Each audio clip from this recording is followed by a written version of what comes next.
వైఎస్ఆర్సీపీ నాయకులపై కూటమి నేతల కక్ష సాధింపులు కొనసాగుతూనే ఉన్నాయి. వైఎస్ఆర్సీపీ ట్రేడ్ యూనియన్ ఏలూరు జిల్లా అధ్యక్షుడు పల్లి శ్రీనివాసరావును టార్గెట్ చేశారు.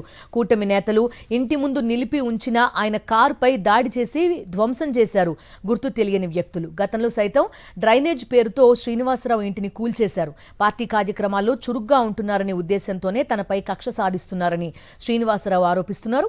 దాడి గురించి పోలీసులకు ఫిర్యాదు చేసిన నిందితులపై కఠిన చర్యలు తీసుకోవాలని ఆయన కోరుతున్నారు.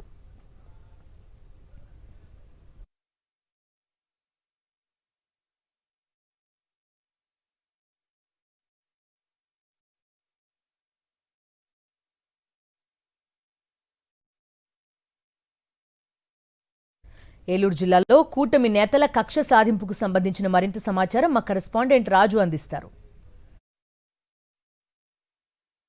ఏలూరులో గుర్తు తెలియని వ్యక్తులు రెచ్చిపోయారు. చూస్తే కనుక ప్రధానంగా వైఎస్ఆర్సీపీకి సంబంధించినటువంటి ఎవరైతే ట్రేడ్ యూనియన్కి సంబంధించినటువంటి జిల్లా అధ్యక్షుడు ఉన్నారో ఆయన కారును కూడా అర్ధరాత్రి పూట కూడా పూర్తి స్థాయిలో ధ్వంసం చేసినటువంటి పరిస్థితి కూడా కనబడుతుంది. చూస్తే కనుక విజువల్లో చూసుకోవచ్చు, ప్రధానంగా రాడ్లతో దాడులు చేసినటువంటి పరిస్థితి కూడా కనబడుతుంది. ఇక్కడ ఉన్నటువంటి ఏలూరు జిల్లాకు సంబంధించినటువంటి వైఎస్ఆర్సీపీ ట్రేడ్ యూనియన్కి సంబంధించినటువంటి నాయకులు పల్లి శ్రీనివాసరావు ఉన్నారు. ఆయనతో మాట్లాడించే ప్రయత్నం కూడా చేద్దాం. జిల్లా వైఎస్ఆర్ ట్రేడ్ యూనియన్ పదవి బాధ్యతలు అప్పుచెప్పిన కానించి మొట్టమొదటగా పార్టీ అధికారంలోకి వచ్చిన 5వ నెలలోనే ఫస్ట్ నా బిల్డింగ్ పగలగొట్టడం జరిగింది. ఏంటంటే కాలవని మంచని చెడ్డని ఏదో అడ్డమని చెప్పేసి అన్నారు. ఆ తర్వాత మళ్ళీ నా వాహనాన్ని దొంగిలించడం జరిగింది. దాంట్లో భాగంగానే ఇప్పుడు రాత్రి 10:30కి మా అబ్బాయి తీసుకొచ్చి ఇక్కడ పెట్టాడు. 10:30కి 1:02 ఆ సుమారులో సైడ్ నుంచేమో రాళ్లతో కొట్టడం జరిగింది. వెనక పార్టీకి వచ్చేటప్పటికి రాడ్లతో ధ్వంసం చేయడం జరిగింది. మొదటి హెచ్చరిక చర్యగా పెట్టి ఇక రెండోసారి ఎక్కడైనా రోడ్డు మీద నన్ను అటకాయించి నన్ను భయభ్రాంతులు చేసి నన్ను చంపడానికి కూడా వెనకాడినటువంటి ప్రతికార చర్యలు తీసుకున్న ఈ కూటమి ప్రభుత్వం పూర్తి స్థాయిలో భవిష్యత్తులో సమాధానం చెప్పవలసి వస్తుందని చెప్పని ప్రతి ఒక్కరు కూడా నేను తెలియజెప్పడం జరుగుతుంది.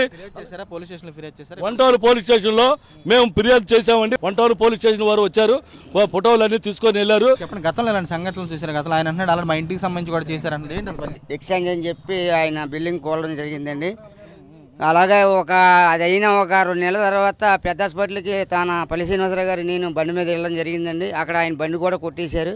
అది 2 అయిపోయింది. ఇప్పుడు 3వది ఇలాగ ధ్వంసం చేస్తే మాలాంటి ప్రజలు చాలా ఇబ్బందికరం పరిస్థితి వస్తుందండి. ట్రేడ్ యూనియన్ ప్రెసిడెంట్గా ఈయనకి బాధ్యతలు అప్పు చెప్పింది కానీ జిల్లాలోని ఈయన బాగా స్పీడ్గా చేయడం జరుగుతుందండి. దాని మీద ఏమైనా కక్ష సాధింపు మీద ఇలా భయపెడితే ప్రజలు కూడా భయపడేటట్టుగా చేస్తే ఈయన తగ్గుతాడని చెప్పి ఒక ఆలోచన మీద చేస్తున్నారని మాకు అనుమానం ఉందండి. ఇప్పుడు వరకు ఎన్ని సంవత్సరాలుగా లేనిది ఇప్పుడు మొదలవడం ఏంటో మాకు అర్థం కావట్లేదు. ఖచ్చితంగా ఇది కక్ష కొట్టే చేశారు.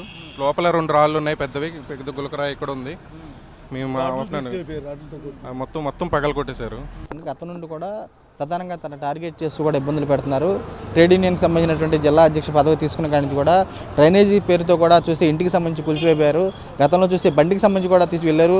ఇప్పుడు చూస్తే కనుక ఏకంగా వాహనంకి సంబంధించి ప్రధానంగా చూస్తే కనుక ఇన్నోవాకి సంబంధించినటువంటి వాహనం ఏదో రాత్రి ఇక్కడ పెడితే రాళ్లతో దాడి చేయడమే కాకుండా రాడ్లతో కూడా పూర్తిగా ఉన్నటువంటి అద్దాలను కూడా ధ్వంసం చేశారు. ఎన్ని భయభ్రాంతులకు గురి చేశారు. ఎవరైతే ఉన్నటువంటి కక్ష సాధింపు చర్యలు చేపడుతున్నారో వారిపై కూడా కఠిన చర్యలు తీసుకోవాలని చెప్పి ఆయన డిమాండ్ చేసిన బస్ కూడా కనబడుతుంది. విజయ్ నరేష్తో రాజు, సాక్షి టీవీ, ఏలూరు జిల్లా నుంచి.